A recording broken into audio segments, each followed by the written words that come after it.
Bonjour, bienvenue aux machines. Cette semaine, Jonathan B. Roy. Jonathan est un aventurier. Depuis 2016, sur son vélo, il fait le tour du monde en vélo. Vraiment un gars passionnant, un conteur incomparable. C'est vraiment une belle rencontre qu'on a eue.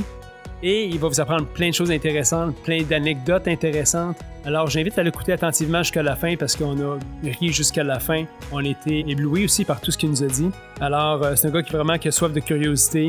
Il nous parle de ses traversées des différents endroits vraiment atypiques qu'il a vus dans le monde, les plus beaux endroits qu'il a vus également, des livres qui l'inspirent aussi ou du livre qui l'inspire le plus présentement. Vraiment une rencontre extraordinaire. Manquez pas ça. Donc, merci d'être aux machines. Merci de continuer à liker, partager notre page. On est super content de vous avoir et vous présenter cette entrevue-là. Alors, Jonathan B. Roy, bienvenue aux machines. Ce podcast vous est présenté par l'équipe Tardif de Royal Lepage et l'équipe Stéphanie Simpson de Multiprêt Hypothèque. Pour tous vos besoins immobiliers, l'équipe Tardif et l'équipe Stéphanie Simpson, avec vous jusqu'au bout. Bonjour, bienvenue aux machines. Cette semaine, Jonathan Roy. Jonathan, merci d'être ici. Jonathan, en fait, il a écrit entre autres ce livre qui est Histoire à dormir dehors. Jonathan est sur son vélo depuis 2016, parcourt le monde, a fait beaucoup de kilométrage. On a parlé beaucoup de choses avant d'être en enregistrement, dont les podcasts et ces choses-là. Donc, Jonathan est un amateur de podcasts aussi. Je suis vraiment excité de cette rencontre-là parce que si quelqu'un parle de vie d'aventure, ça c'est une vraie vie d'aventure, c'est pas un mois, c'est pas 2 mois. C'est depuis plusieurs années que tu es sur la route à voir du monde, puis tu as vu plusieurs affaires. Fait qu'on est super excité que tu sois ici. Merci d'être là. Merci beaucoup. Puis j'ai aucune idée comment on est tombé en contact ensemble. Je ne m'en souviens pas. T'en souviens-tu, toi? C'était toi, ouais, c'était Charles? Ouais, c'est le... J'ai dû voir un article quelque part, je suis pas invité ce gars-là. Je sais pas qui, qui de vous, mais c'est Charles qui m'a écrit, puis cool. Il dit, es-tu à Montréal? Je dis non, pas ben. Mais à un moment donné, je vais être à Montréal, puis on se recontactera. Je t'ai gardé dans mes petits signets, puis j'ai dit, je vais être là dans 1 mois, je sais pas quoi. Cool. C'est-tu le premier podcast que t'enregistres? Oui. Wow. Oui. C'est le premier podcast. Je suis content. J'avais fait quelques émissions de radio, collaboration, émissions de télé, mais là, je suis rendu dans les ligues majeures. Cool.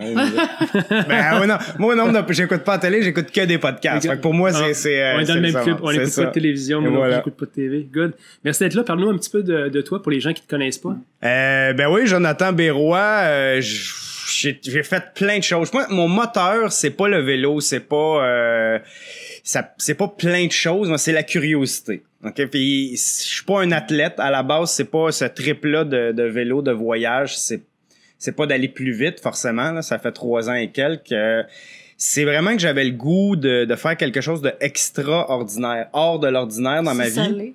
Puis j'avais étudié en génie, j'ai étudié en droit, j'ai fait de la musique, j'ai commencé à faire des photos, j'aimais le voyage et là le voyage pour moi, c'est une façon justement de nourrir cette curiosité-là, d'aller à la rencontre, mais pas d'accumuler les trucs, de dire, tu sais, les 50 monuments qu'il faut visiter avant de mourir, sinon t'as perdu ta vie, t'as gâché ta vie. C'était vraiment plus de rencontrer des gens qui sont à l'extérieur de ces sentiers touristiques-là et de voir des paysages différents et de comprendre des choses par moi-même aussi. Moi, je suis le genre de personne qui peut se perdre dans Wikipédia à juste découvrir des trucs. Donc, en voyage, ça te saute dessus. Là, je vais confirmer des trucs dans Wikipédia. Je parle avec les gens.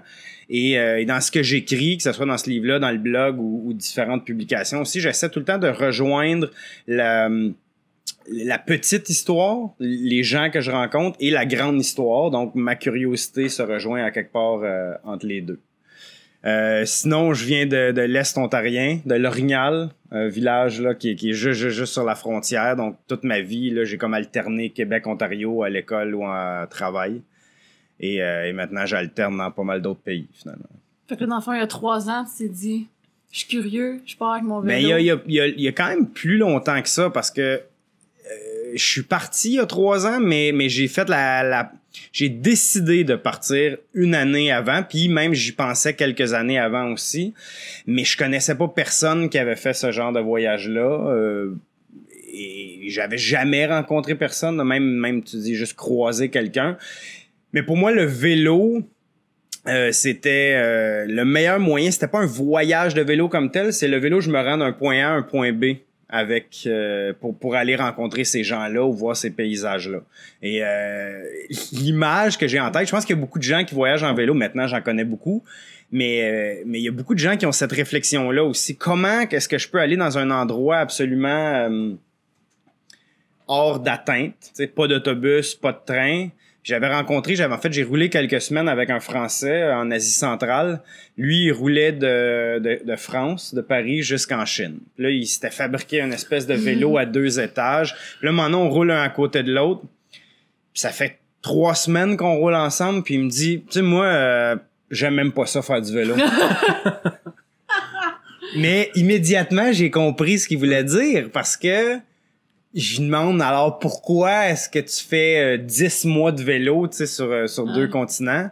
Puis il dit c'est comme si ça serait ben trop long le marché. Mais c'est vrai parce que son idée c'est la même chose que moi. Je veux aller à la rencontre des gens, je veux voir des paysages, je veux voir des routes qui sont impossibles de voir autrement. Je le marcherai pas, ça va me prendre 7 ans. Fait que c'est quoi l'autre solution? Je vais y aller en vélo. C'est comme la seule autre solution, dans le fond. Un auto, c'est trop vite, tu vois rien. Un auto, c'est vraiment trop vite, mais aussi, t'es dans une espèce de cage. Dans une bulle. Toi, t'es à l'intérieur et les gens non plus, t'as pas le contact direct. Puis t'as pas le contact avec les éléments. Quand, moi, je donne souvent l'exemple, là, quand une vie normale, c'est plus ou moins plat en termes de sentiments de bonheur ou de peine ou peu importe. Là, tu vas avoir comme un peu, tu sais, au gré des saisons, nanana. La vie en vélo, tu peux être sur la même ligne globale en moyenne, mais t'es comme heureux comme ça n'a pas de sens, puis peut-être que 2 minutes après, tu vas être comme « Ah! » puis tu vas crier contre le désert. Fait que ta vie est vraiment plus comme ça. Je sais même pas où qu'on est parti pour dire ça, mais... Je comprends ce que tu veux dire, parce que c'est vrai, dans le quotidien, la vie devient un flatliner. C'est comme... C'est le métro, boulot, dodo, c'est ce que c'est. Ouais. Puis... on parlait de l'auto, excuse-moi. On parlait de l'auto. Bon, ben... En vélo, t'es heureux ou t'es triste parce que t'es à la merci des éléments, mais t'es aussi, tu découvres la topographie d'un pays aussi. Tu sais, tu montes une côte, qu'est-ce qu'il y a à l'autre bord de la côte? Oh, c'est beau. Tu sais, en auto, tu ne le réalises pas. Tu réalises aussi en courant que ça monte, que ça descend. Tu sais, 2%, tu le sens. En vélo, quand tu montes, tu le sens beaucoup. Puis quand les gens me disent, par exemple, je suis allé au sommet de tel col à Taïwan, ils sont montés en auto. « Oh ouais, c'est beau, descends à l'autre bord. » Moi aussi, je l'ai fait, mais ça m'a pris 3 jours me rendre au sommet. Fait que je l'ai vraiment apprécié, mon col, là, tu sais. Puis je rencontrais des gens, puis l'exemple, ce col-là auquel je pense, là, c'est... Ils appellent ça s'appelle Wuling au sommet, et ils appellent ça la montée la plus difficile de la planète. Bon, alors, mais moi, je prépare pas mes choses d'avance.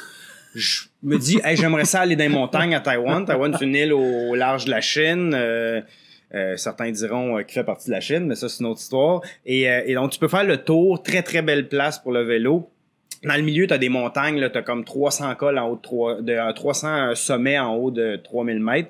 Fait qu'il y a un grand terrain de jeu. Fait que là, moi, je regarde la carte. Je vois un chemin. Je dis, je vais tourner à gauche là. Je vais aller voir qu'est-ce que ça a l'air dans les montagnes. Je vais revenir par ici. Et je dis ça au rédacteur en chef de Vélo Mag, au magazine auquel je collabore régulièrement. Et là, Jacques, en question, me dit, donc, tu t'en vas faire le KOM. Mais je dis, gars, moi, je prépare pas mes affaires. Là. Je regarde ma carte, puis je vois qu'il y a un chemin, puis je m'en vais là, puis on verra qu'est-ce qu'il y a. Et à l'époque, je transportais une guitare en arrière de mon vélo, comme ça, attachée. En plus, c'est comme... c'est plus lourd, le centre de gravité est un peu tout pété. Fait que là, je dis, c'est quoi ça le KOM? Il dit, va voir, tu vas voir. Fait que là, c'est le King of Mountain. C'est une course annuelle qui part littéralement de l'océan de 0 à 3, et là, je me rappelle plus, c'est en haut de 3000, je pense que c'est 3500 ou 3800, quelque chose comme ça. Puis à la fin, c'est un mur, là, ça monte en haut de 20%, me semble, là, 27%, quelque chose comme ça, là, ça a aucun bon sens. Enfin, faut que tu débarques. J'ai pas débarqué, mais je tirais pas mal fort. Et donc là, je vois ça, montée la plus difficile de la planète. Je dis, bon, ben, ça a l'air que je vais renvoyer ma guitare à la maison.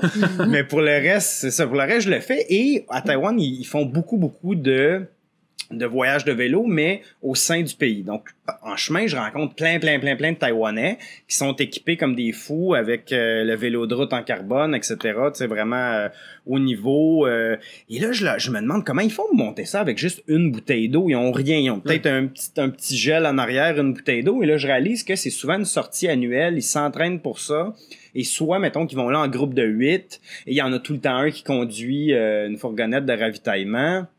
Ou il paye une compagnie qui, lui, va monter et il arrête sur les petits belvédères, il moue du café, il donne des bars au monde et eux, ils me voyaient passer puis tu sais, ils sont arrêtés sur les belvédères, là, rendus à 2000, 2500, 3000 mètres et là, ils sont comme, tu sais, on est bon, on est vraiment bon parce qu'on monte ça avec nos vélos de route puis là, ils me regardent arriver comme mouliné, mais tu sais que mon vélo de 120 livres qui est en train de monter avec toute mon eau, ma bouffe, mon poêle, ma tente, mon sac de couchage, mon linge d'hiver, tout le kit, plus ma guitare, mais presque.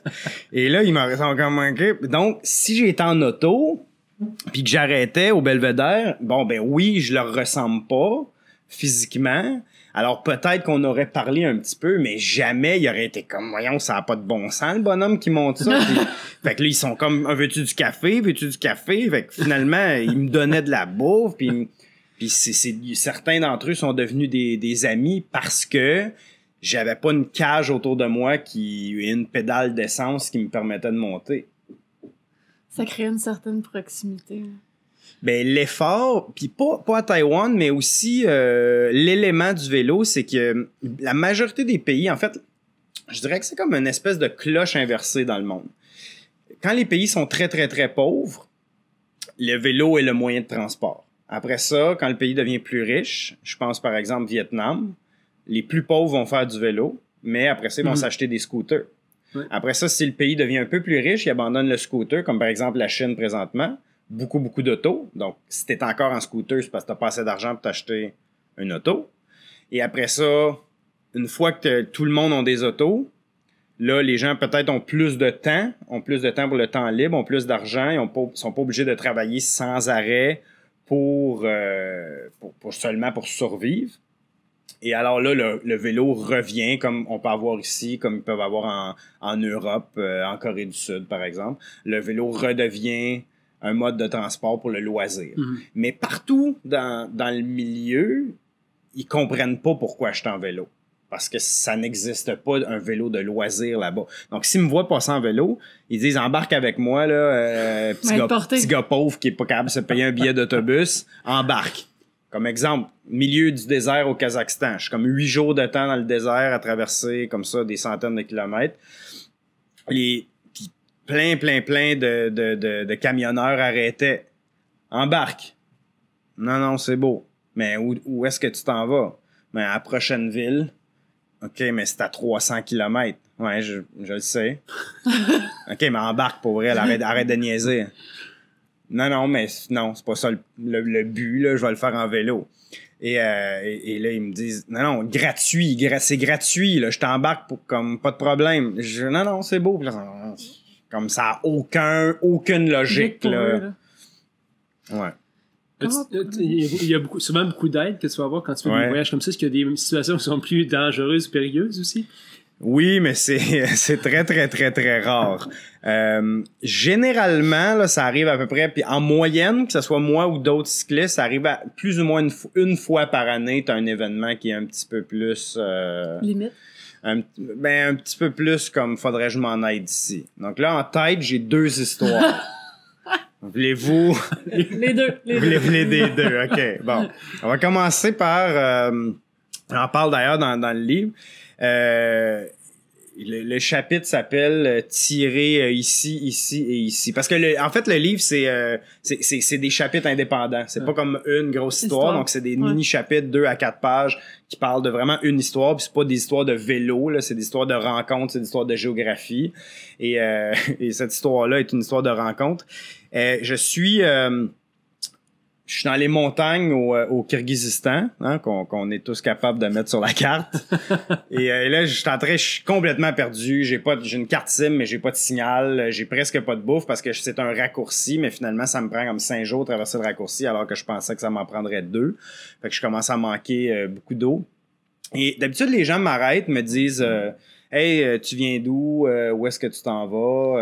Es-tu marié? Non, pourquoi t'es pas marié? C'est tout le temps la même question. Et là, lui, il me bloque la route comme ça, en milieu de nulle part. Alors, j'arrête. Mais là, au lieu de me demander je viens d'où, où tu vas, il me dit viens prendre un café. Là, je veux pas. Parce que je m'apparais pas tant que ça confiance. Comme je vous dis, je manque d'eau, je manque de nourriture. Alors, je dis non, j'ai pas vraiment le temps. Là, il me met la main sur l'épaule comme ça, il commence à me peser fort. Puis il me dit viens prendre un café. Là, je le suis. Rentre dans sa maison. Je laisse mon vélo prêt à partir sur le bord de la route. Mais là, sa maison, c'est gros comme la table. Là, je suis debout devant son divan. Puis il me dit bon, assis-toi. Là, je suis comme non, c'est beau, je vais pas m'asseoir. Il me dit assis-toi. Là, je m'assois. Là, il m'apporte mon café. Il m'apporte, c'est comme ça, là. Il m'apporte du sucre. Je dis non, je prendrai pas de sucre, merci. Et là, il me dit tu vas prendre du sucre. Il s'assoit à côté de moi. Et là, tu sais, j'ai pas de personne, c'est je suis là.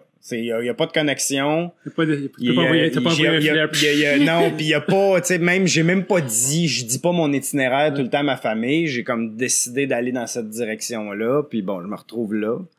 Là, je suis dans sa maison, je dis, ouais, OK, à date, ça va bien. Il s'assoit à côté de moi, il sort une cuillère de sa poche, qui est une petite cuillère avec une petite pierre précieuse dessus. C'est rouge, je sais pas si c'est vrai ou si c'est en plastique. Et là, il m'explique en russe, mais avec des onomatopées. Hein. Il me dit, cette cuillère-là, elle vaut vraiment cher. Elle vient de l'Inde. Cool. Il me dit, si tu m'as voles, moi je dis non, t'as volerais pas ta cuillère. Si tu m'as voles, je vais te tirer dessus. Cool. Fair enough. Et là, ouais, tu sais, des règles de base dans la maison. Et tu sais, exemple, bienvenue chez nous, enlève tes souliers. Ou bienvenue chez nous, si tu me voles ma cuillère, je te tire. Alors là, il me dit, sais-tu où je vais te tirer dessus? Non. Et là, il commence à me pointer de même. Va te tirer là. Je vais te tirer là. Va te tirer là. Là, je gaspille pas tes balles. Là. Rendu à la troisième, ça va être fini, là. Il poursuit sa suite de questions. Tu sais, après avoir mis les règles de base comme ça, il poursuit sa suite de questions. Il dit, bon, veux-tu de la vodka? Ben, non, pas vraiment. Je pense pas que tu devrais en prendre toi non plus. Tu sais, à date, je pense qu'on est correct. Il dit, tu vas prendre de la vodka. Là, il se lève dans la cuisine. Ça va commencer à verser des pichets de vodka. Là, je regarde ça. Ça finira pas bien, cette histoire-là. Là. Tu le mets. Mais, oh, nu pour mon argent. Hein. Mais là, je me dis, est-ce que je pars tout de suite puis je risque de le fâcher ou j'attends? Tu vas être vraiment fâché. Puis que j'attends de voir comment la suite des choses se passe. Mais là, à date, la suite des choses s'en va pas dans la direction que j'aime. Là. Fait que je décide de me lever puis de marcher comme vraiment lentement vers la porte, essayer que le plancher craque pas. Puis là, au passage, je ramasse sa cuillère. Non, c'est pas vrai.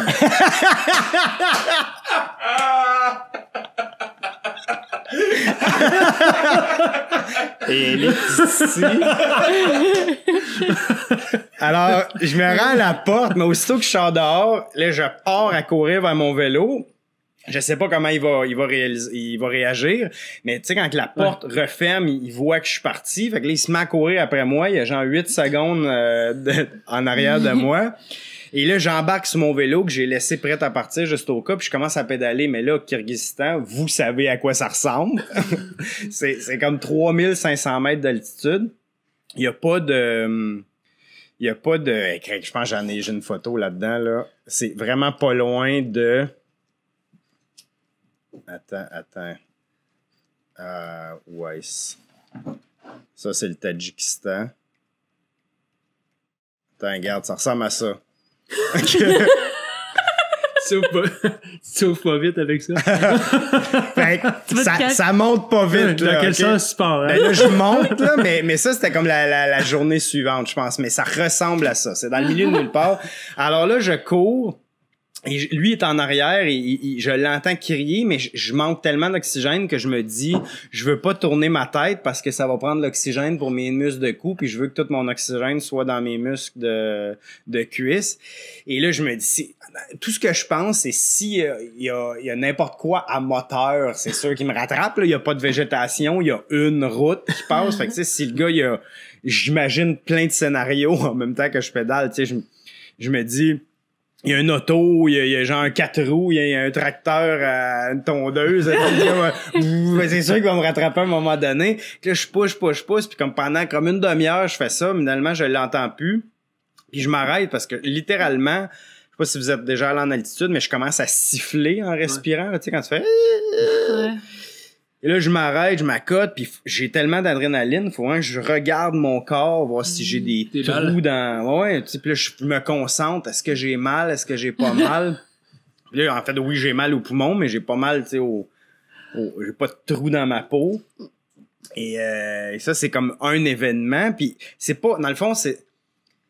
Je fais confiance à tout le monde, mais c'est vraiment de l'instinct aussi. Tu sais, tu peux savoir si la personne est...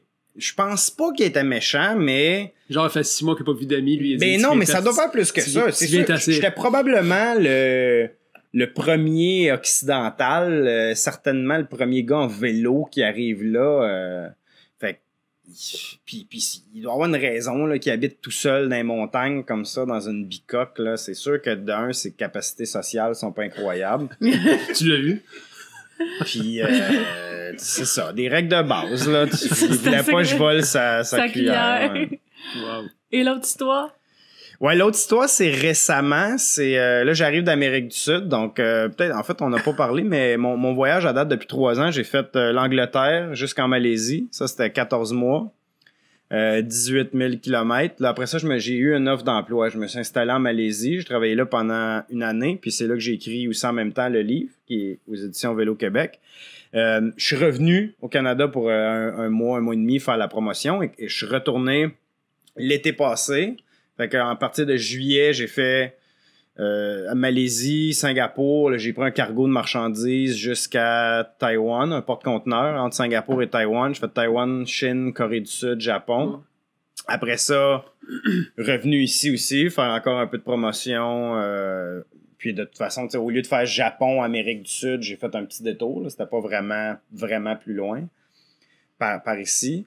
Et dans les 5 derniers mois, de décembre passé jusqu'à récemment, je suis parti du sud de l'Amérique du Sud, fait que Terre de Feu, Argentine, Chili, puis j'ai remonté la cordillère des... Ben moi, plus cordillère des Andes, puis une partie en Argentine aussi, ce qu'ils appelle la Pampa, qui est comme un autre désert.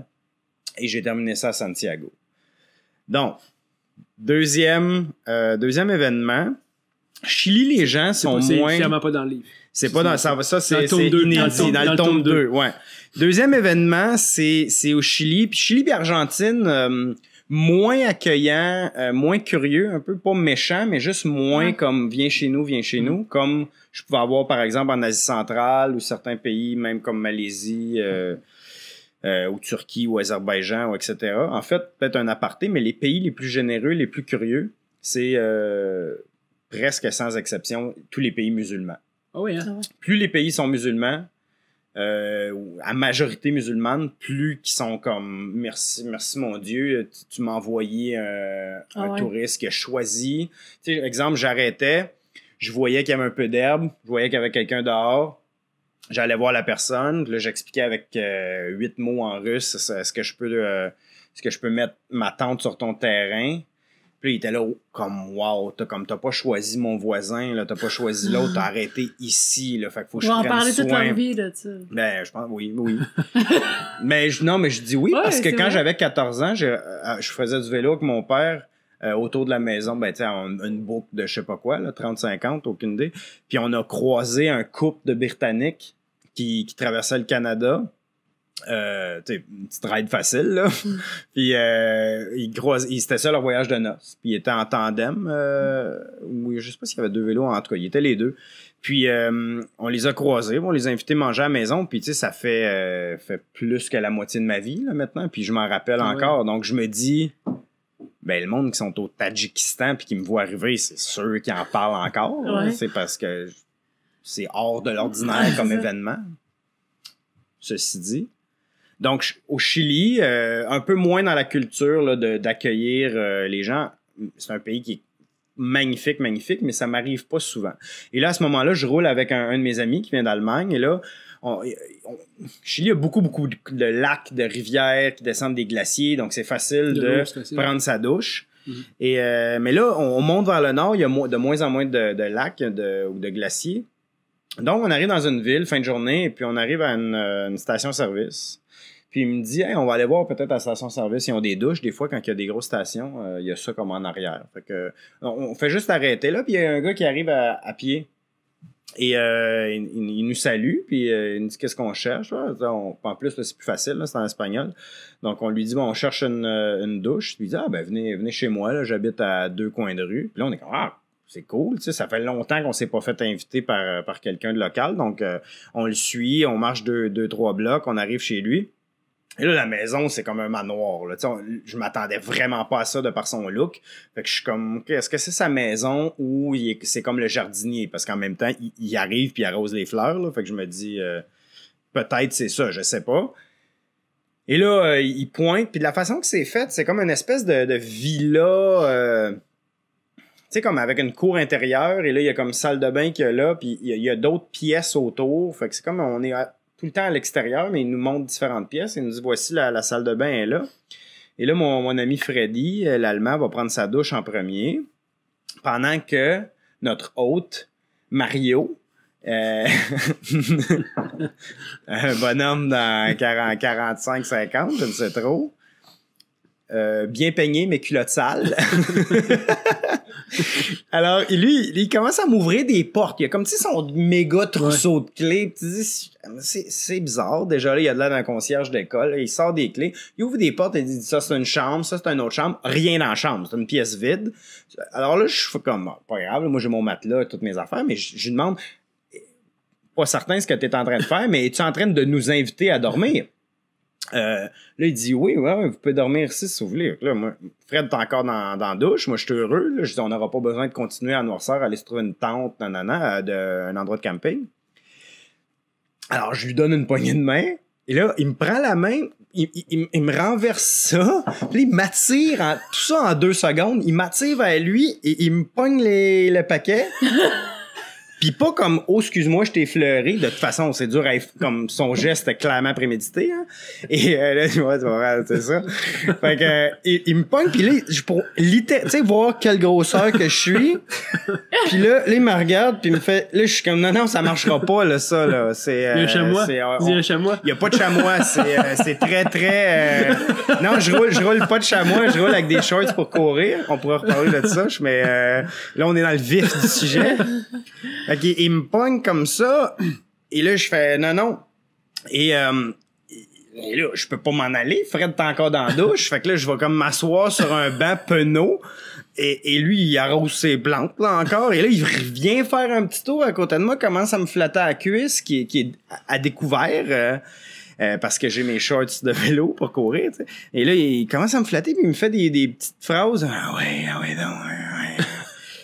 Là, je suis comme, non, ça le fera pas, là. C'est pas, je pense tu t'es mépris sur mes indications. Moi, c'était vraiment juste la douche que je voulais. Alors là, éventuellement, après ce qui me semble comme 4h15, Fred, il sort de la douche. Là, lui, il voit des chambres. Il dit, hey, le gars nous a invités à dormir. Je suis comme, ouais, mais non. On s'en va. Fait que, il fait, ben, comment ça? Là, je dis, il m'a touché le pénis. Parce que en fait, on se parle en anglais avec l'allemand, fait que je sais pas si l'autre comprend l'anglais, mais il dit ah bon? Il m'a touché le pénis. Fait que là, il dit, il part à rire. Je pense que j'ai compris, mais tu m'expliqueras ça dehors. Fait que finalement, là, moi, je me suis pas fait toucher le pénis pour rien. Là, j'ai pris ma douche. Okay, fait que je prends ma douche. En fait, avant de passer à l'acte, je regarde voir s'il y a des caméras, tu sais. Fait que là, je vois que ça semble être correct, à moins qu'ils sont très, très bien cachés. Puis je me dis, il les a cachés aussi bien, ils méritent d'avoir des photos de moi tout nu. Mais, prends ça, puis là, finalement, on s'en va. Mario, il a comme pas posé de questions, là. Je pense qu'il a compris que ça serait pas aujourd'hui. Ça marcherait pas, hein. Puis Fred s'est même pas fait toucher. Fait que clairement, Témoin C'est son juste genre. toi. clairement, Témoin je suis son genre. plus beau bonhomme que lui. mais au-delà de l'anecdote tactile, ça m'a fait penser à différentes choses, cet événement-là. De un, ma réaction n'était pas comme tu sais, avec les trucs MeToo. Souvent, tu vois, les gars, les hommes vont dire, moi, j'ai fourré mon poing d'en face, tu sais, mais non, tu sais, quand ça t'arrive, t'es vraiment mal à l'aise. Puis là, je me suis dit, j'aurais peut-être pas dû détacher mon chandail de vélo aussi bas, tu sais, c'est peut-être moi qui l'ai guiché. Mais, non, mais sérieusement, je savais pas comment réagir, puis je l'ai pas repoussé, puis j'étais vraiment comme, je me suis pas dit c'est de ma faute, mais j'ai pas été violent, ou tu sais, je me sentais vraiment mal à l'aise, puis j'ai comme pas répondu explicitement, tu sais. C'est pour ça que je dis, j'étais allé m'asseoir, puis j'étais comme je savais pas, puis il est revenu à la charge, puis encore là, j'étais pas comme non, c'est avec ton camp, tu sais. J'étais comme chez lui, puis en tout cas. Fait que je pense que c'est un aspect intéressant. Puis l'autre chose qui est vraiment, vraiment bizarre, mais c'est que voyager à vélo, comme ça, longtemps, au début, j'étais beaucoup plus peureux. Tu sais, t'entends des bruits, t'es plus inquiet de plein de choses, comme qu'on peut être quand on habite dans un confort où on n'a pas de situation comme ça qui arrive souvent. Puis maintenant, ma réaction immédiate de quand il m'a agrippé, c'était « je suis mal à l'aise ». Mais comme 2 secondes après, je pense qu'il avait encore sa main sur le projet. Puis là, je me suis dit « oh, mais ça va être une bonne histoire, ça, par exemple. » Puis j'hésitais à dormir là pour me dire, juste pour voir qu'est-ce qui va arriver. Ça va me faire vraiment faire un bon chapitre, ça. Finalement, je suis parti, là, mais j'étais comme « j'aurais aimé ça voir... »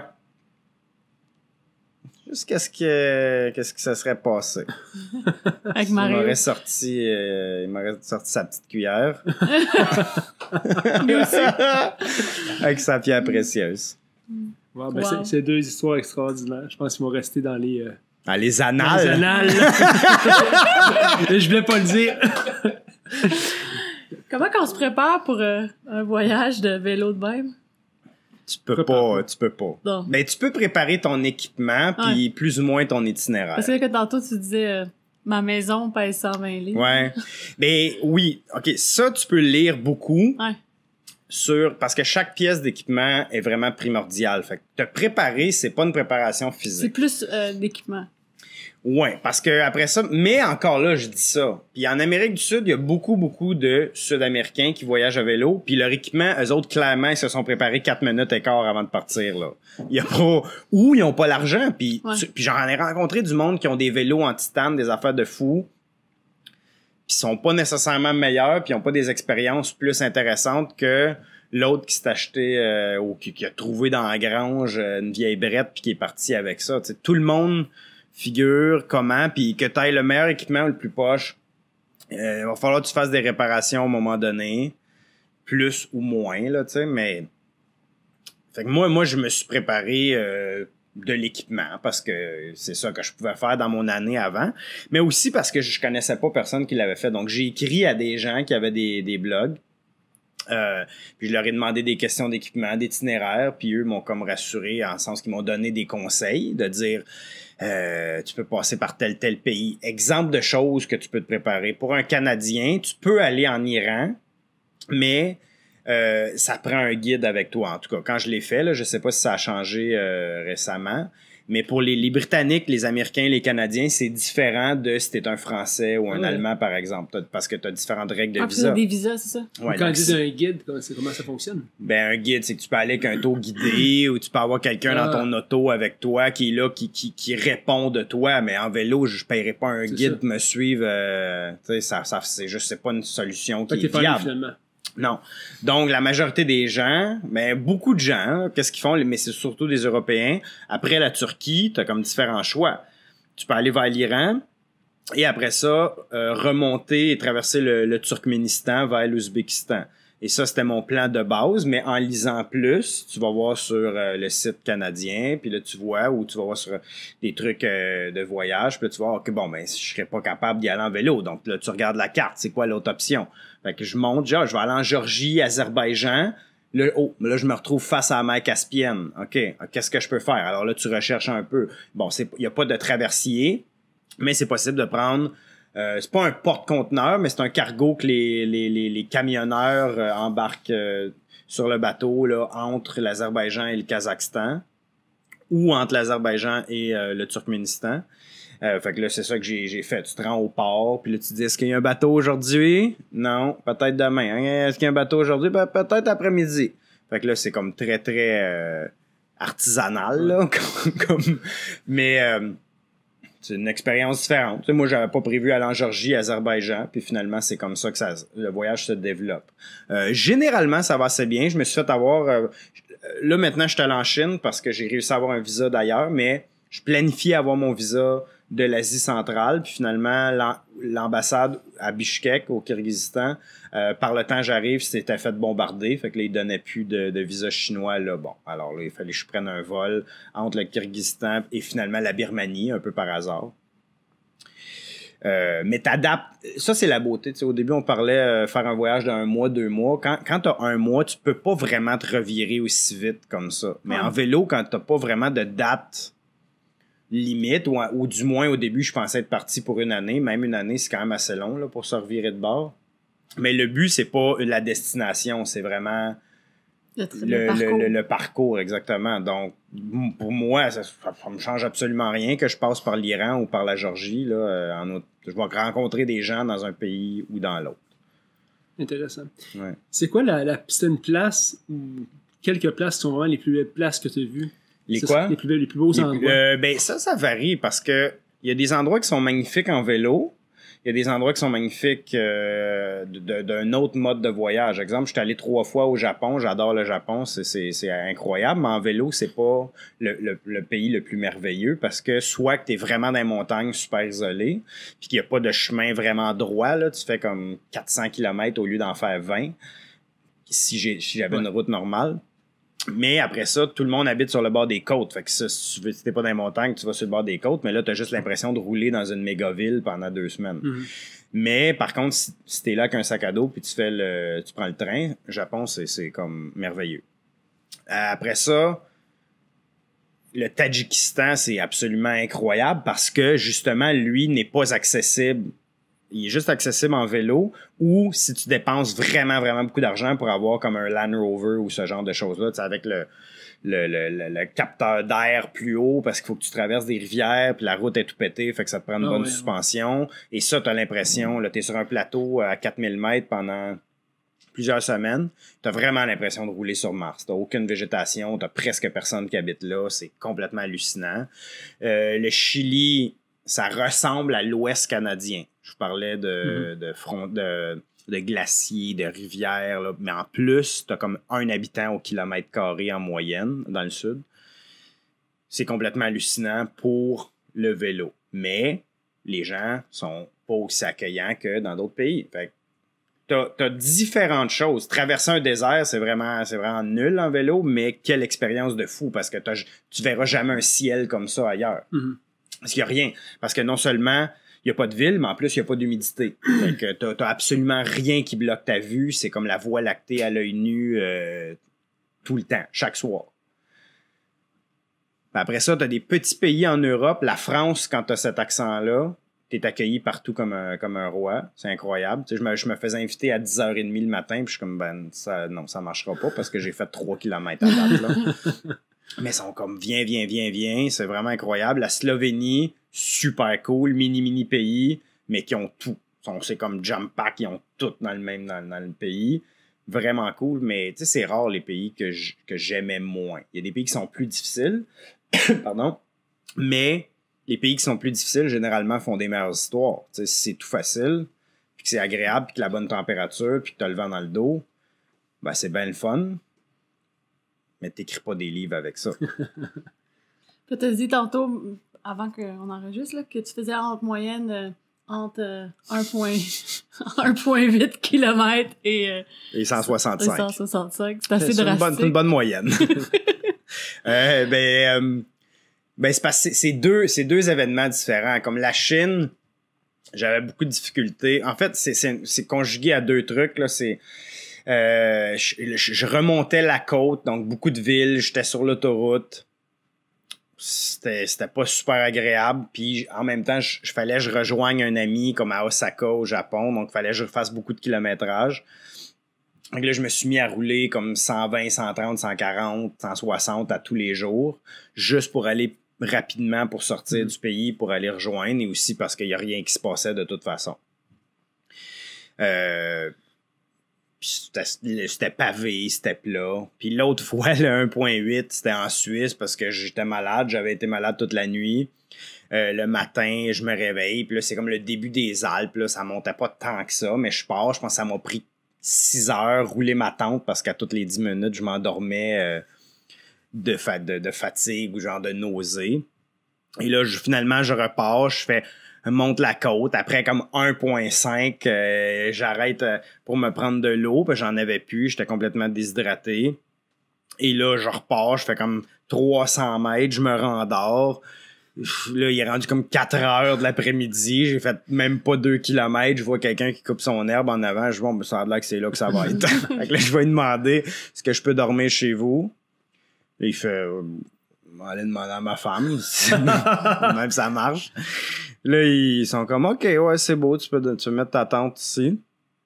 De où que t'arrives? Ouais, comme en bas de la côte. En bas de la côte, là, puis même pas en bas de la côte, la moitié de la côte. Fait que là, c'est beau. Puis finalement, j'ai même pas mis ma tente, là. Ils m'ont invité à l'intérieur, finalement. Ouais. Puis, mais généralement, ça tourne autour de 60 à 80, 90, là, parce que je pars tard, je mange, je parle au monde, je prends des photos, je sors mon drone, je fais plein de trucs.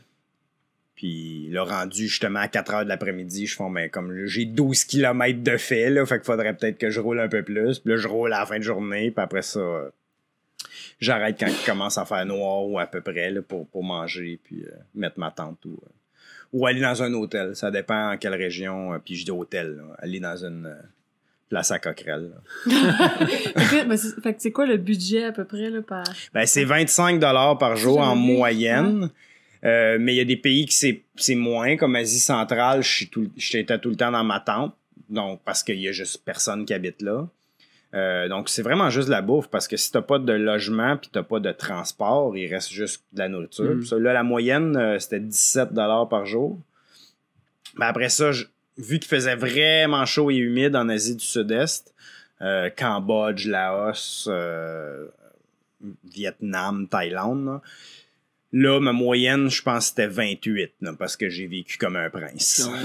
Wow. À 28$ par jour? Ah ouais, j'étais tout le temps en hôtel, mais les hôtels, ils coûtent 5 ou 10 $. Fait que c'est ça la différence au quotidien. Mais, tu sais, là-bas, c'est pas des auberges jeunesse, parce que je suis tout le temps dans le milieu de nulle part. Oui, il y en a des auberges jeunesse quand j'arrive dans une ville ou un endroit touristique. Mais souvent, je sais même pas que c'est touristique. Là, je passe, puis là, quand je commence à avoir des blancs autour de moi, je suis comme, il doit y avoir de quoi de touristique ici. Là, puis là, je vais comme regarder c'est quoi qui se passe. Mais généralement... c'est pas ça que tu cherches, là? Ben, c'est pas ça. Non, là, je roule. Puis à un moment donné, tu sais, même les restaurants, je sais même pas si c'est des restaurants ou si c'est la maison de quelqu'un, mais je me dis, je vais m'arrêter, je vais m'asseoir à sa table, puis si elle m'apporte de quoi... Ben, maintenant, elle va me dire s'il faut que je paye ou pas, là. C'est ça. Puis l'hôtel, c'est la même chose. Souvent, c'est des mini... c'est comme quelqu'un qui a une maison, puis il a comme bâti une extension avec quelques chambres à côté, ou comme une cabane dans le fond, puis il est inscrit, tu sais. Tu peux y coucher. Non, mais c'est jamais, tu sais, puis c'est comme... Ils vont marquer qu'ils ont une douche, là, mais généralement, c'est un tonneau avec un seau à l'intérieur, puis tu te mets ça sur la tête. Wow. C'est quoi passer autant de temps tout seul? Mais tu sais, quand tu passes du temps avec d'autres mondes, ce que tu recherches, c'est d'avoir des bonnes conversations, là, avoir du plaisir, les mêmes intérêts. Puis moi, l'avantage, même si je suis tout seul, c'est que j'ai vraiment une belle personnalité. Donc, même quand je passe du temps avec moi-même, tu te racontes c'est des tout le temps agréable. C'est tout le temps drôle. Tu te racontes des histoires. Je dis ça, je la connaissais pas, ça. Non, mais je pense qu'on passe pas assez de temps tout seul à la maison. Puis d'être forcé à être tout seul, te fait que tu penses plus, puis je vous disais que j'écoute beaucoup de podcasts, là, ça me prend absolument ça, mais ça fait réfléchir en même temps. Je parle aux gens sur ma route, je suis pas un ermite dans les montagnes. Puis à tous les temps de temps, j'arrête dans des auberges jeunesse quand j'arrive dans une ville un peu plus grande. Et là, tu rencontres des gens, mettons, qui sont plus près de ta culture ou avec une langue commune. Donc, si tu as ce besoin-là, tu peux faire ça aussi. Puis je pense qu'on l'a tous à différents niveaux. Mais non, je vis très bien avec la solitude. Et de temps en temps aussi, soit des gens du Canada qui vont me joindre, mon frère, mon père, un ami aussi, un autre ami qui est supposé venir en Amérique du Sud. Puis ils vont rouler avec moi 2 semaines ou 3 semaines, exemple. Fait que ça brise un peu la solitude. Ce long trajet-là. Ça brise la façon de voyager aussi. C'est différent. Tu as des avantages à voyager seul, tu as des avantages à voyager en couple ou avec un ami, ou etc. Et je rencontre d'autres gens sur la route. Il y en a que je roule un petit peu. Généralement, je me joins pas beaucoup à d'autres mondes, par contre, parce que c'est très, très, très difficile de trouver un partenaire de vélo qui se lève à la même heure, qui a à peu près le même budget, qu'on fait le même kilométrage, qu'on roule plus ou moins à la même vitesse, qui prend le même nombre de photos, parce que si moi je prends tout le temps des photos, puis je commence à faire du drone, puis que l'autre, son but, c'est de faire 800 km en 4 jours, ça marche pas. Partir au même moment le matin, là, tu sais, moi je suis nul, là, je pars vraiment tard, fait que faut que je parte avec du monde, faut que je roule avec des gens qui sont pas comme moi, ils vont partir aussitôt que le soleil se lève, ça marchera pas. Hein. Mais ça m'arrive, comme exemple Freddy là, que je parlais, on a roulé 3 fois ensemble dans différents pays. On roule quelques semaines. Après ça, on va dans différents pays, on se retrouve. Puis lui, après ça, il est retourné en Allemagne quand moi, j'habitais en Malaisie. Puis on s'est retrouvés. Il est retourné chez Mario. Il est pas... Ouais, c'est ça. Ouais, c'est là qu'il est allé pendant un mois. Il est allé... Il était jaloux. Il était jaloux. Il est retourné. Il dit « Ah, retournez acheter des fruits. On va me prendre une coupe d'heure. » Mario. It's me, Mario. Ouais. Fait que j'ai roulé avec un peu en Amérique du Sud aussi là-bas. Ça change la dynamique aussi. Dis-moi, quand tu reviens souvent faire des conférences, on en parlait avant l'enregistrement tantôt, c'est quoi le message que tu vas généralement livrer dans tes conférences? Que tu parles un peu factuel de ce que tu as fait comme voyage? Des histoires. Ouais. Mais ça dépend. Je fais école primaire, école secondaire, adulte. École primaire, j'évite. Je choisis... L'histoire de Mario. Je choisis davantage mes histoires. Quoique je l'ai raconté dans une école secondaire l'autre fois, puis j'ai dit... Ils m'ont demandé, as-tu... c'était à Châteauguay. Puis là, on avait un peu de temps, il nous restait 10 minutes à la fin. Et là, quelqu'un qui me demande, à part le gars qui voulait te tirer dessus, que je raconte en conférence, il dit, est-ce qu'il y a d'autres histoires que tu te sentais pas à l'aise? Là, je sais pas si c'est racontable. Je sais pas si je suis à l'aise de raconter Je sais pas si c'est l'histoire racontable. Et là, je regarde les profs, fait comme, qu'est-ce que vous en pensez? Là, on connaît pas ton histoire, là, nous autres, on sait pas. Fait que là, il y a un jeune, c'était des secondaires 3, fait que comme 15 ans, puis un jeune dit « On est vraiment mature, monsieur! » Bon, genre, là, OK, à vos risques et périls. Et là, j'ai raconté l'histoire de Mario, mais normalement, je la raconte pas. Je la garde pour un tome 2. Mais c'est des histoires. Moi, je dis que c'est comme 70%, mettons, stand-up comique, entre guillemets, ou raconteur. Ouais. Et parce que c'est pas des punchs tout le temps, là. C'est je te raconte une histoire. Et mettons un 30%, pas vraiment motivation, mais plus comme réflexion, c'est-à-dire que différents sujets, comme à quel point on est chanceux de vivre ici, que tu sais, il y a des gens dans le monde, ils vivent sous une dictature, ils vivent la guerre, ils vivent dans le désert, dans le milieu des montagnes, puis c'est pas parce qu'ils l'ont choisi d'habiter là, c'est parce qu'ils sont nés là. Puis c'est ça la vie, puis ils déménagent pas non plus parce qu'ils ont pas d'argent, puis parce que c'est ça, c'est ce qu'ils ont connu, tu sais, pour la même raison que nous on habite ici parce qu'on est né ici, mais on le réalise pas. Puis après ça, il y a des gens, j'ai rencontré du monde quand j'habitais en Malaisie, j'ai rencontré il y a des Syriens qui ont déménagé, puis j'étais dans un restaurant syrien, puis le gars il voit ma guitare, puis il me dit il est serveur dans le restaurant. Puis il me dit tu joues la guitare, j'en jouais avant, mais maintenant je peux plus parce qu'il me dit I got nerves problems. Des problèmes de nerfs. Et là, je lui demande qu'est-ce que tu veux dire? T'as le trac ou c'est vraiment de la motricité? Il me dit non, c'est de la motricité vraiment dans les doigts parce que j'habitais à Damas, puis il y a une bombe qui m'a explosé d'en face. Je suis comme, pardon. Parce que le gars, je le connais un peu. Là, je viens souvent au restaurant, puis il est super gentil, super souriant, puis etc. Puis là, je suis comme, attends, il va falloir que tu m'expliques ça. Ben, il dit, tu savais, j'étais syrien. Puis je suis comme, ben, au Canada, c'est pour passer dans un restaurant chinois que tout le monde est chinois. Là. Fait que non, j'avais pas vraiment eu un moment de réflexion à savoir si tous les employés ici étaient des Syriens. Il me dit, wow, oui, je viens juste de déménager ici, ça fait comme 6 mois, 1 an. J'avais 2 magasins, téléphonie puis informatique, à Damas. Et là, à un moment donné, du jour au lendemain, mes magasins ont sauté. J'ai perdu ma maison, j'ai perdu mes magasins. Et ben là, j'avais plus rien. Puis évidemment, la guerre civile. Il a postulé pour aller être immigré dans n'importe quel autre pays. Malaisie a été le premier qui l'a accepté. Son frère est rendu en Russie, sa sœur est rendue en Europe. Puis là, il les a pas revus, ça fait longtemps. Il dit qu'il y a des problèmes de santé, mais avec lesquels il est obligé de vivre parce qu'il vient juste de déménager dans un nouveau pays. Puis il travaille comme une espèce de communauté syrienne qui a réussi. Mais ça, tu dis, voyons, ça n'a pas de bon sens. T'sais, c'est difficile d'être immigrant. Puis moi, à ce moment-là, je suis un immigrant en Syrie. Mais quand t'es blanc, ils t'appellent pas un immigrant. Ils t'appellent un expatrié parce qu'on est ben trop bon pour être des immigrants, tu sais. Fait qu'on arrive là, puis moi, le monde me traite comme un roi, là. J'habite, puis ils n'ont pas la charia, là, en Malaisie, mais c'est la musulman, l'islam est la religion d'État, mais jamais personne me dit, bah, t'es obligé d'aller à la mosquée, ou t'es obligé de t'habiller comme ça, ou de faire tel ci, puis de faire ça. Moi, le monde est tout le temps heureux de me voir, puis de me parler, puis moi, je m'intéresse à eux autres, puis à un moment donné, je marche, puis il y a genre une dizaine de femmes voilées qui m'accueillent, puis tu sais, regarde, c'est pas grave, ils sont habillés comme ça, puis on parle, puis après ça, c'est tout. Puis lui m'explique ça, mais tu sais, la réalité d'un immigrant, même pour un blanc qui habite là-bas, elle est différente du Syrien qui habite là-bas ou qui habite ici. Puis il y a pas un immigrant, il y a pas un réfugié qui s'en va dans un autre pays parce qu'il dit, je vais aller leur montrer au Canada comment qu'on vit. Tu sais, c'est parce qu'ils ont tout perdu. Ils s'en vont, puis après ça, on leur dit non, on leur tape dessus. Là, fait 3 semaines, t'es ici, comment ça, tu parles pas mieux français que ça, là? C'est normal là, que tu essaies d'habiter avec ou d'avoir un réseau de gens avec qui tu connectes un peu plus. Moi, oui, je parlais à des Malaisiens, puis c'est assez divers là, la Malaisie, là, que ce soit indien, chinois, malais.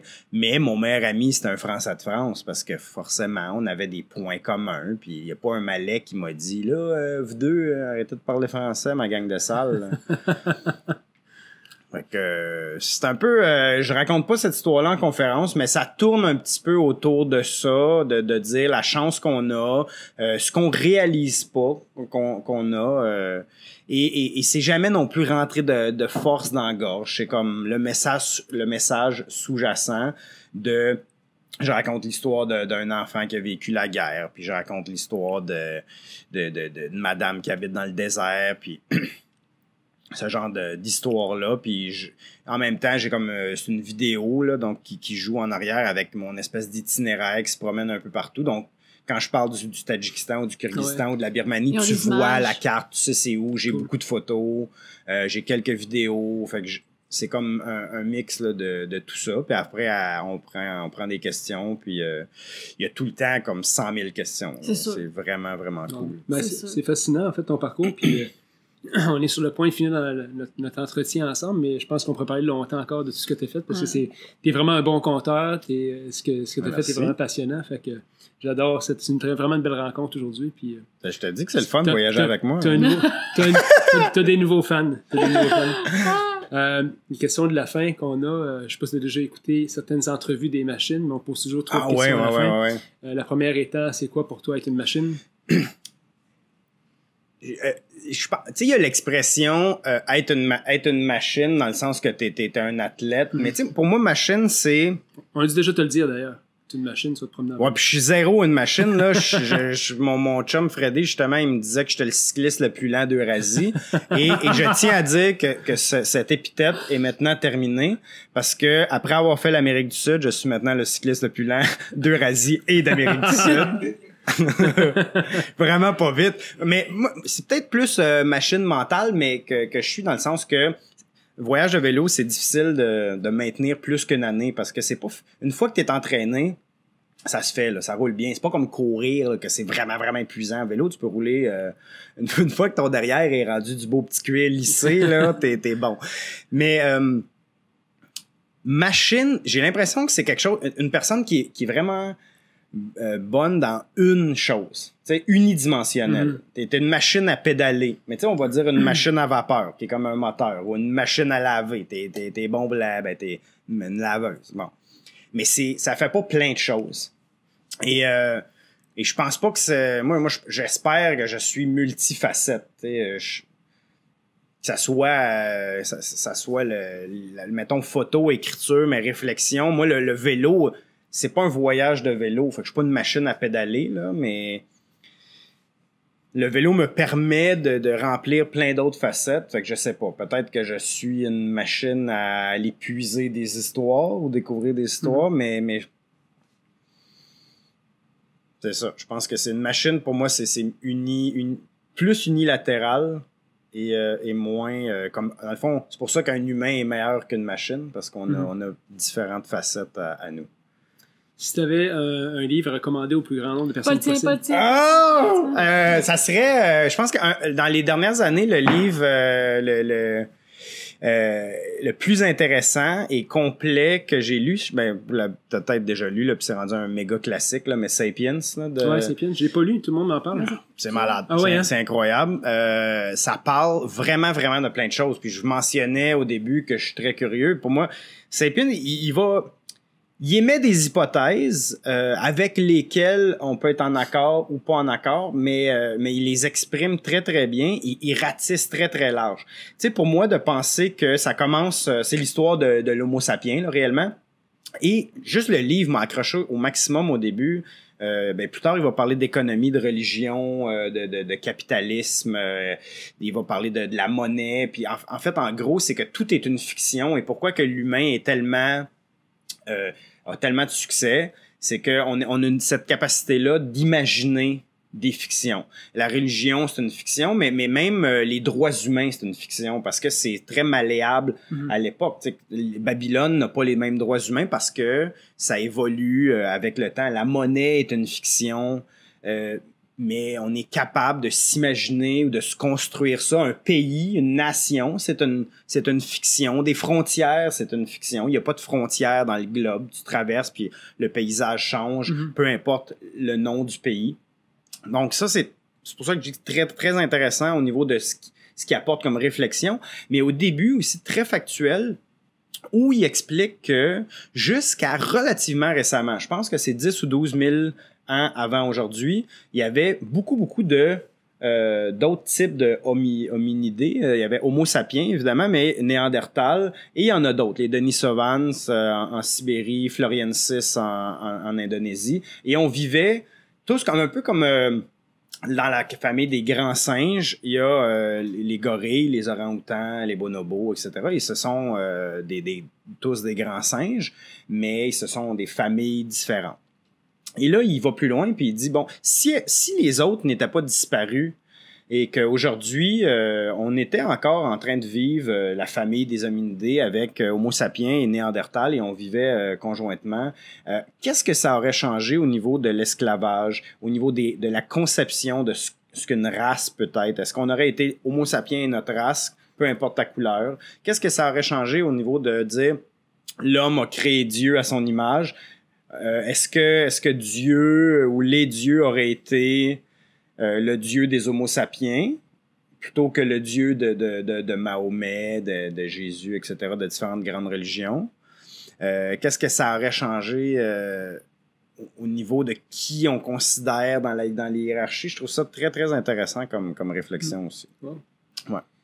Puis j'ai pas lu encore, il a fait 2 autres livres plus récemment, mais puis il va dans le futur, donc au lieu d'appeler ça Sapiens, le deuxième s'appelle Homo Deus que je viens de télécharger, que je lis surtout sur mon téléphone, là, vu que c'est moins lourd à transporter. Puis il y en a un troisième aussi, Leçon pour le 21e siècle, que je prévois lire aussi. Cool. Si tu avais une chanson sur la trame sonore de ta vie, ce serait quoi? Ben écoute, on n'en a pas parlé, mais avant, je fais de la musique, maintenant moins, là, parce que évidemment la guitare est lourde à transporter, mais avant de partir, j'ai sorti 2 albums de musique. Moi, j'avais un groupe pendant plusieurs années, puis avec le groupe, on avait joué avant La Bottine Souriante, avant Robert Charlebois, Patrick Gros, on faisait beaucoup de festivals. Mais ces chansons-là sont très un peu fixées dans le temps. Une chanson de comme 3 minutes, tu peux dire comment je me sens présentement, mais on change constamment comme personne. Puis une chanson, c'est assez rapide. Là. Je suis certain que Michel Rivard, aujourd'hui, il dirait pas que la trame de sa vie, c'est Ginette. Là. mais alors, je ne choisirais pas, malgré que j'ai écrit des chansons, je ne choisirais pas une de mes chansons. Mais pour avoir une longue vie avec différents niveaux, je pense que je choisirais une chanson instrumentale, comme que ça soit classique ou peut-être musique de film. Là. Je sais pas, peut-être Howard Shore qui a composé les bandes originales de Lord of the Rings. Ouais, c'est ça. Donc, tu sais, peut-être au début, tu commences ton voyage en vélo, ça fait... Puis là, t'as le gars qui veut te tirer ou le gars qui te pogne le pen, puis ça fait comme... Fait que ça permet, ça a plus de place pour aller pour avoir ça en arrière. C'est quoi le nom de ton groupe de musique? Le Scone. Le Scone. Ouais, qui est iTunes, Spotify, etc. Là encore. Cool. On peut te rejoindre à quel endroit sur les réseaux sociaux? C'est partout, c'est Jonathan Bérois. Fait que jonathanberois.com, Instagram, YouTube, j'ai une page Facebook aussi qui s'appelle, c'est tout le temps Jonathan Bérois. Je continue d'écrire pour mon blog beaucoup. J'écris dans le Vélo Mag, j'écris pour le blog de l'Accordé, mais je reposte beaucoup de choses aussi. Je fais mais là, je collaborais jusqu'à récemment avec Gravel le matin une fois par mois, depuis dans les dernières années, qui était vraiment, vraiment intéressant. Puis à chaque fan de vélo aussi. Hein? Puis moi, ça fait 2 ans qu'à chaque fois, je lui dis qu'il devrait me rejoindre en vélo parce qu'à chaque fois, il était intéressé, mais là, il disait qu'il y avait un show de radio. Donc, le message est lancé. Alain, t'es bienvenu. Il roule pas assez vite. Vraiment, s'il roule pas assez vite pour être avec moi, ça veut dire qu'il va gagner sa place du cycliste le plus lent d'Eurasie et d'Amérique du Sud. Puis en même temps, si des gens qui veulent pour les conférences... Oui, puis j'ai une page, j'ai un onglet là, sur mon site web conférence, ça explique un peu de quoi je parle, j'ai des commentaires de gens qui m'ont reçu, puis ça peut être c'est ultra varié. Comme je fais beaucoup d'écoles, je fais des entreprises. T'adaptes en fonction du... Oui, la durée, ça peut être 20 minutes, ça peut être 2 heures. Ça peut être le sujet. Si quelqu'un dit « je veux cet angle-là pour ma conférence ». Oui, tout à fait. Comme je sais déjà que je reviens la prochaine fois au mois d'août, mois de septembre, mi-août jusqu'à fin septembre. Et là, je vais faire, exemple, le club de photo à Laval. Bon, ben eux, ça va être axé, évidemment, plus technique, mais si je présente à la Maison des cyclistes ou comme la semaine passée, je présentais à l'Accordé, ça, c'était plus technique, un petit peu vélo. Si je présente à une compagnie qui vont me dire, nous, on vient de faire de la restructuration, il y a des changements, peux-tu parler de cet angle-là? Je vais aussi adapter je garde sensiblement les mêmes histoires ou je peux en rajouter ou en enlever selon la durée. Date en fonction. Ouais, tout à fait. Puis même, il y a bientôt, je vais faire comme, mettons, des bibliothèques ou des centres culturels aussi qui vont m'inviter. Je vais dans les Laurentides, je vais jusqu'à Rimouski, puis j'aimerais ça peut-être aller en Gaspésie aussi en septembre. Fait que je me déplace quand même pas mal, ouais. Cool. En tout cas, c'est vraiment une rencontre intéressante. Merci. Des histoires de fous à raconter. Puis, écoutez, allez acheter son livre, Jonathan. J'ai bien hâte de me le taper aussi. Fait qu'allez lire son livre. Mario, il a dit la même chose. Ouais. Pas le livre. Autre chose. Hey, merci beaucoup. Merci. Ouais, ça fait plaisir. Merci. Super, merci beaucoup. Bonne semaine. Ce podcast vous a été présenté par l'équipe Tardif de Royal Lepage et l'équipe Stéphanie Simpson de Multiprêt Hypothèque. Pour tous vos besoins immobiliers, l'équipe Tardif et l'équipe Stéphanie Simpson, avec vous jusqu'au bout.